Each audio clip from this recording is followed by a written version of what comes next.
एका काळामध्ये बाबासाहेब आंबेडकर होते, गाडगे महाराज होते, तुकडोजी बाबा होते, कर्मवीर भाऊराव पाटील होते, नेहरू होते, राष्ट्रपिता महात्मा गांधी होते, सगळेच होते। एक काळ असा होता ज्या काळामध्ये तुकाराम महाराज होते, एक काळ असा होता ज्या काळामध्ये तुकाराम महाराज होते, ज्या काळामध्ये माताई जिजाऊ होत्या, ज्या काळामध्ये छत्रपती शिवाजी महाराज होते। एक काळ असा होता ज्या काळामध्ये संत ज्ञानेश्वर महाराज होते, संत एकनाथ महाराज होते, चोखामेळा होते, संत जनाबाई होत्या। एक काळ असा होता ज्या काळामध्ये तथागत सिद्धार्थ गौतम बुद्ध सुद्धा होते, आणि एक काळ असा होता ज्या काळामध्ये सम्राट अशोक सुद्धा होते। पण आता असा कोणता दुष्काळ पडला बुवा का गेल्या 70 ते 80 वर्षामध्ये एकही महापुरुष जन्माला नाही आला?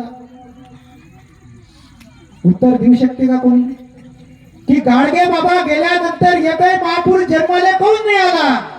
मी हा त्याच्यासाठी तुम्हाला वर करायला लावले की ज्या पोरांनी या कार्यक्रमाचं आयोजन केलं ना काकू, त्या पोरांची छाती हे 56 इंच आहे, लक्षात ठेवा। हे कुणाच्या बापाला भेट नाही, पण कोणता किती मोठा अदानी अंबानी आला त्यालाही हे भेट नाही, कारण ही साधारण शेतकऱ्यांची हात मजुरीवर जगणारी पोरं आहे, लक्षात ठेवा। 70 वर्षामध्ये पोरं याच्यासाठी जन्माला नाही आले, पुढच्या धम्म परिषदेला जर येणार तर हा जाता जाता गोविंद पुलाटचा संदेश घेऊन जा की तुम्हाला जर लेकरं असेल तर येताना ह्या कार्यक्रमात घेऊन या सोबत, नाही तर शिवाजी जन्माला आला पाहिजे, नाही तर दुसऱ्याच्या घरात आपल्या घरचं बियाले ठेवायचं।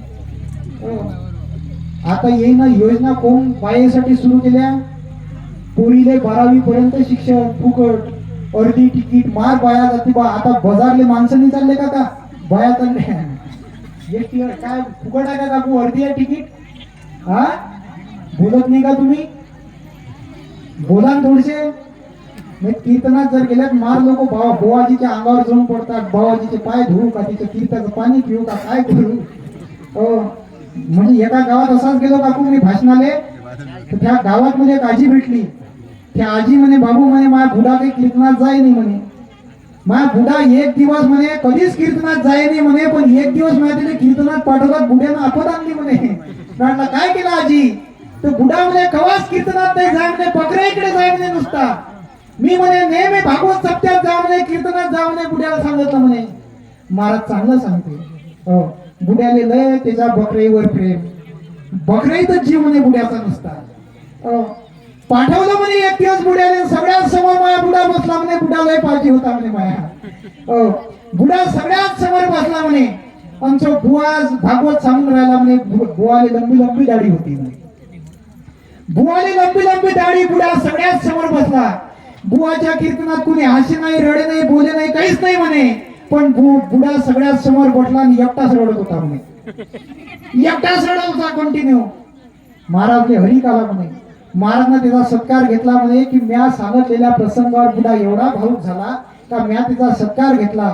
बुडी बुवाच्या कानाजवळ गेली म्हणे, बुवा म्हणे तू भयाळ झाला म्हणे, काहून का आमच्या घरच्या बुड्याचं म्हणे त्याच्या बोकड्यावर त्याच्या बकऱ्यावर लय प्रेम आहे म्हणे, त्याचा बोकड्या मरण पावला म्हणे 3 दिवसाआधी, आणि त्या बोकड्याचा चेहरा तुझ्या दाढीसारखाच होता म्हणे, जसा जसा तुझ्याकडे पाय म्हणे तशी बोकड्याची आठवण आहे म्हणे। तुम्ही का माहिती दोन पासाठी आले का? फक्त मी का बुवा दिसून राहिलो का तुम्हाला? हा म्हणून एकदा टाळ्या वाजवा, जोरदार टाळ्या वाजवा, कोणासाठी? या तुमच्यासाठी वाजवा। असं आहे काकू, म्हणून कार्यक्रमातून काहीतरी घेऊन गेलो पाहिजे आपण। कार्यक्रमातून काय घेऊन गेलो पाहिजे काकू? गेल्या 70 वर्षामध्ये महापुरुष याच्यासाठी जन्माला नाही आला काका, 70 वर्षामध्ये महापुरुष याच्यासाठी जन्माला नाही आला। दादा साऊंडवाले, दादा साऊंड मस्त दिला, एकदा जोरदार टाळ्या होत्या याच्यासाठी। येणं जर गणित बैठवलं ना तर अक्षर लंबे करते हे। राहुल गांधीचा माईक मोदी साहेबांना बंद केला होता, भाषणच नाही दिलं होतं ना। येणं जर गेम बैठवला पुऱ्या कार्यक्रमाचा पायदंड होऊन जाते। म्हणून अतिशय सुंदर तुमचा साऊंड सिस्टीम आहे, सगळ्यांनी याचाच बोलावता, तुमचंही प्रमोशन करून टाकतो। साधारण शेतकऱ्याची पोराव आम्ही, आमचं प्रमोशन आम्हालाच करावं लागते। आणि 70 वर्षात महापुरुष याच्यासाठी जन्माला नाही आला काका, उत्तराकडे लक्ष द्या। आता महापुरुषांनी वाटत असं ह्या जर काळात जन्माला आलो तर हे आपल्याला खरा काम शिकवायचे, शिकवलं नाही का? लोक एवढे बिलिंदर आहे, लयच बिलिंदर लोक आहे। आजकालचे बुडे बाडे म्हणजे गेल्यावर भगव्यात जात नाही, हिरव्यात जात नाही, बाबू कायच्यात जाते म्हणे. मग एक बुडा कोंबा दे म्हणे मागून असा. एवढे बिलिंदर लोक आहे. 70 वर्षामध्ये महापुरुष याच्यासाठी जन्माला नाही आला काकू. कारण आज मी नेहमी सांगत असतो, हे जे पोरं आहे ना, हे पोरं एक दिवस तुम्हाला डॉक्टर, इंजिनियर, कलेक्टर, IPS अधिकारी बनल्यानंतर तुम्हाला याच पिंपळगाव पाणीच्या गल्ली गल्ली मधून स्वतःच्या कार मध्ये, नाही तर किस्तीवर घ्यांबे पोट्टे हो कार, हो घरावरची टीनं गहाण ठेवून कधी कार घ्यायची नाही. सांगतो पोरं हो, आपल्या पोराईले, आपल्याच पोराईले म्हणजे प्रत्येक समाजातल्या पोराईले एक बेकार नाद आहे. डीजे बोलवायचा तर 1.5 लाखाचाच बोलवायचा, डीजेच बोलवायचा. तुमचं काय धरलाय का डीजे? येले मजुरी 300 रुपये, नाही डीजे 1.5 लाखाचा बोलव. आपले 300 रुपये रोजात जाते ना. थांब थोडसा काय गरम होऊन राहिला. आपल्या घरावरची टीनं विकून डीजे सांगायचा नाही. ज्याने रोज 1000 रुपये पडत असल त्यानं डीजेला सांगायचा अधिकार आहे, आणि त्याने डीजेवर नाचण्याचा अधिकार आहे. जो अभ्यास करतो त्याने डीजेवर नाचण्याचा अधिकार आहे. सांगायचं तात्पर्य असं आहे काकू, सुरुवातीला गोष्ट सांगितली, या कोवड्या कड्या माझी लपले ज्ञानेश्वर रवींद्र शिवाजी. जर या पोरामधून तुम्ही डॉक्टर, इंजिनियर, कलेक्टर, IPS अधिकारी निर्माण केले, तर हेच पोरं पिंपळगाव निपाणीच्या गावागावामधून, गल्ली गल्लीमधून कार मध्ये तुम्हाला समोरच्या सिटीवर बसून फिरवणार आहे. लक्षात ठेवा. हो, मी गावागावामध्ये जातो ना. मागच्या वर्षी तुमच्या गावात मी भाषण शिकून गेलो होतो, आणि जाता जाता एक गोष्ट ना सांगितली होती की पुढच्या वर्षी आमच्या गावात तुमच्या गावातला बघता बोलू बा. पण डबल तुम्ही मलाच बोलावलं. सांगायचं तात्पर्य असं आहे काकू, जसा गोविंद पोलाद मी सांगत नाही मला लय मोठेपणा आहे बा, पण सांगतो ना एक जाता जाता काहीतरी आपण घेतलं पाहिजे. मी फार मोठा विचारवंत नाही. तुमच्याच माझ्या वडील, माझे बाबा शेती करते म्हणून माझे बाबा जी शेती करते, कष्ट भोगून राहिले, त्याच्यातूनच मी शिकलो. माझ्या बापाला भाषण देता येत नाही काकू. माझ्या बापाच्या व्यथा मला बोलण्याची कला लाभली म्हणून मी बोलतो. माझ्या शरद पवार साहेबांसमोर भाषण झालं, तिकडून सुप्रियाताई सुळेंचा मला डायरेक्ट फोन आला, म्हणे आमच्या इकडे तुम्ही भाषण द्यायला या. तिकडून यशोमती ठाकूरचा फोन आला, आमच्या पक्षात या.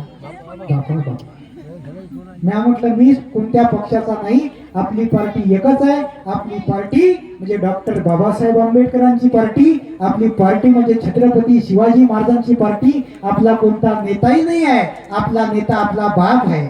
नाही तर काही काही कुठे सवय राहते, ऑफिस उघडलं का ऑफिसच्या मागं, त्या खुर्चीच्या मागं नेत्याचा फोटो. ऑफिस जन्म त्या नेत्याने दिला का बापाने दिला तुम्ही?